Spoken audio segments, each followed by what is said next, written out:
نن چې محترمو زمونږ کوم وظیفه ده نو دې وظیفې سره به ستاسو څلوېښت حاجتونه دا پوره کېږي. یاد ساتئ محترمو، نن زمونږ دا وظیفه 14مې روژې وظیفه ده.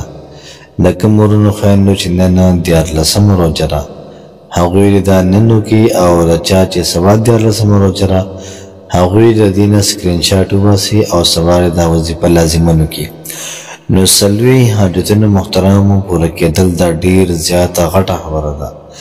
که ستاسو حاجت د مال او دولت وي، ستاسو حاجت د رشتې وي، د نوکرۍ وي، د بیل کور وي، چې څه لپاره هم تاسو وظیفه کوئ، انشاءالله العزیز نن چې کومه زموږ وظیفه ده نو دې کې اسم اعظم پروت دی.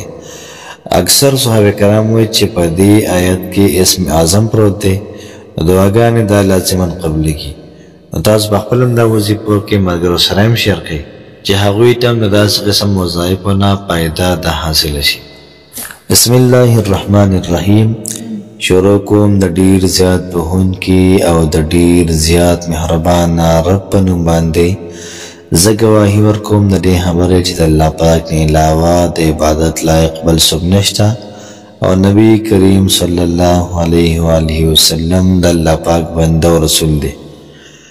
السلام علیکم ورحمت الله وبرکاته. امید در رب کوم چې تاسو ټول به ټیک ټاک کې الله پاکم خوشاله آباد ساته. په دې وخت کې تاسو ګورئ وظایف کې دنیا چینل، او زه تاسو سره مخاطب یم د یوې نوې ویډیو سره. نن چې محترمو زموږ کومه وظیفه ده دا ډېره زیاته د کمال وظیفه ده. ستاسو به 40 حاجتونه د دې وظیفې په برکت باندې دا پوره کېږي، بلکې د 40 نه هم سوا حاجات دا ستاسو پوره شي. دومره پاورفل وظیفه ده. یاد ساتئ محترمو، زمونږ چې څومره وظایف دي دا د قرآن مجید د آیتونو وظایف وي، یا څومره چې زمونږ وظایف دي دا د الله پاک د نومونو وظایف وي. یاد ساتئ محترمو، موږ به غواړو د الله پاک مې غواړو. هندوان د سهار نه واله ماښام پورې بوتانو ته پراته وي، د بوتانو نه غواړي. الله پاک وایي چې بنده څنګه ما باندې ګمان کې دقه شانته زه ورسېږم.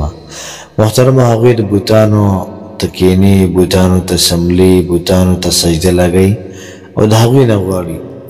او زموږ رب خدا سره چې دا اورېدونکی دی، سمیع دی، بصیر، لیدونکی دی، نو موږ به د خپل رب نه سوال نه کوو. یاد ساتئ چې کوم هندوان دي هغوی بوتانو ته رب وایي او د هغوی نه غواړي. زموږ بعض زړونه داسې وي یا بعض خویندې داسې وي چې وظیفه کوي نو سوچ اوسه کوي چې الله پاک به اوري که به نه اوري. یاد ساته تا چې یو پیره وظیفه وکړله، دا لفظ دې یو پیره ویلي، نو دا یو پیره دې وي نو دا دویمه پیره چې ته ویې نو دویمه پیره الله پاک تعالی توفیق درکړو، دغه لومبی واورېدو دغه دویم ته ځکه وی. نو زموږ رب محترمو دا اورېدونکی دی. یو پیره یو سړي یا صنم یا صنم ویلی. صنم معنا بوته، بوت ته به چغې والي. حتی کې یا صمد ویلی، الله پاک ول آواز ورکو.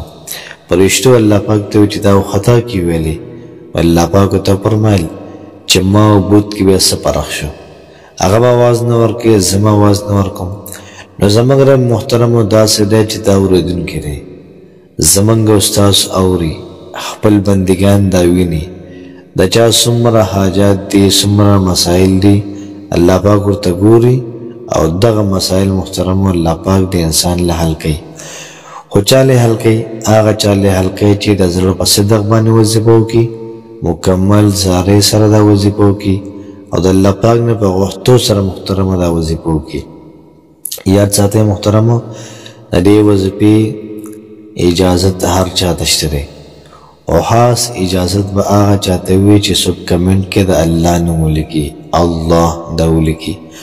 یاد ساتئ محترمو چې کله موږ لمونځ نه کوو نو زموږ وظیفه دا اثر نه کوي. کله موږ یقین نه کوو نو زموږ وظیفه اثر نه کوي. نو چې کله موږ 5 وخته لمونځ هم کوو، د قرآن مجید تلاوت هم کوو او سره وظیفه هم کوو، انشاءالله العزیز زموږ دا وظیفه دا به ډېره زیاته پاورفل شي. که څوک دا وظیفه کوي د نوکرۍ دپاره الله پاک به نوکري ورکړي، که څوک دا وظیفه کوي د ښکلې بهترین رشتې دپاره الله پاک به رشته ورکړي، که څوک محترمو د کاروبار دپاره کوي، د روزګار دپاره کوي، د رزق او د پیسو دپاره کوي، انشاءالله العزیز الله پاک به تمام حاجات د انسان پوره کړي.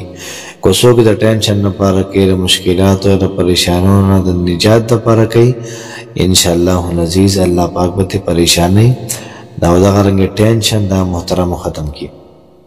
زموږ چې کومه وظیفه ده هغه داسې ده د سورة آل عمران کوم چې لومبی سورت دی سورت بقره، ورپسې دویم سورت دی سورت آل عمران. د دې د لومبي آیت محترم وظیفه ده الف لام میم الله لا اله الا هو الحي القيوم. نو دا وظیفه چې څوک 300 پیرې دا وکړي، مخکې وروسته د هغې نه 14 پیرې درود شریف ویل او بیا 300 پیرې دا آیت مبارکه دا ویل. انشاءالله العزیز دې په برکت باندې الله پاک ستاسو تمام مسلې دا وحد میږي، تمام حاجات به الله پاک دا پوره کړي. اکثر صحابه کرام دا وایي د امت چې کوم لوی اکابر علما دي چې په دې کې اسم اعظم دا پټ دی.